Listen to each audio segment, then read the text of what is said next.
Lepo pozdravljeni. V tem videoposnetku vam bom predstavila, kako uporabljati predlogo aktivnosti imenovano Obrnite in kako jo tudi pripraviti. Pri pripravi lahko uporabite tako besede oziroma števila ali pa sličice. V tem primeru sem izbrala besede oziroma števila, kjer morajo učenci karto obrniti in preveriti rešitev računske operacije.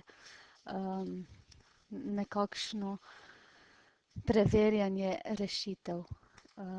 In recimo, ko učenci ustrezno odgovorijo na vsa vprašanja, lahko karte tudi razvrstijo. Lahko bi dali tukaj nalogo, da morajo učenci potem rešitve razvrstiti od najmanjšega števila in pa potem do najvišjega števila. In potem, ko je aktivnost končana, lahko tudi tukaj pritisnete na osveži in bo se aktivnost znova začela. Tukaj ob strani imate tudi dve te ikonici. Prva pomeni, da lahko učenci aktivnost rešujejo preko mobilnih naprav oziroma naprav, ki omogočajo dostop do spletnega brskalnika. Grejo na spletno stran hellosmart.com, vpišejo identifikacijsko številko, ki se prikaže in pa začnejo s reševanjem. To je prva opcija. Druga opcija pa je, da aktivnosti dodate elemente igre, različne zvonce, naključne izbiralce, ki izberejo učenca ali časovnik.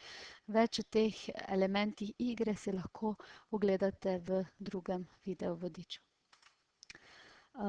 Drugi primer aktivnosti pa je tukaj, in sicer tukaj so bile vstavljene sličice in pa besede v kombinaciji, recimo zastava in pa potem ime države, kateri pripada.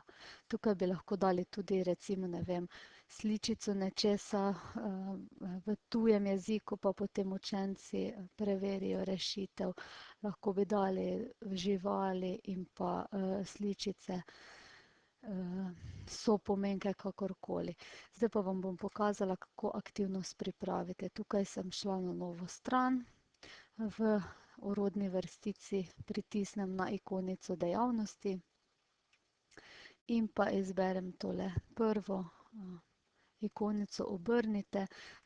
Zdaj pa sta se mi tukaj pojavili dve kategoriji, in sicer kategorija obrnjena navzgor, kar pomeni, zgoraj bo tisto, kar boste tukaj napisali, spodaj pa tisto, kar boste zapisali oziroma dodali v desni kategoriji. Zdaj, če želite dodati besedilo, kar napišete, če pa želite dodati sličico, pa pritisnete na sličico ob besedilu.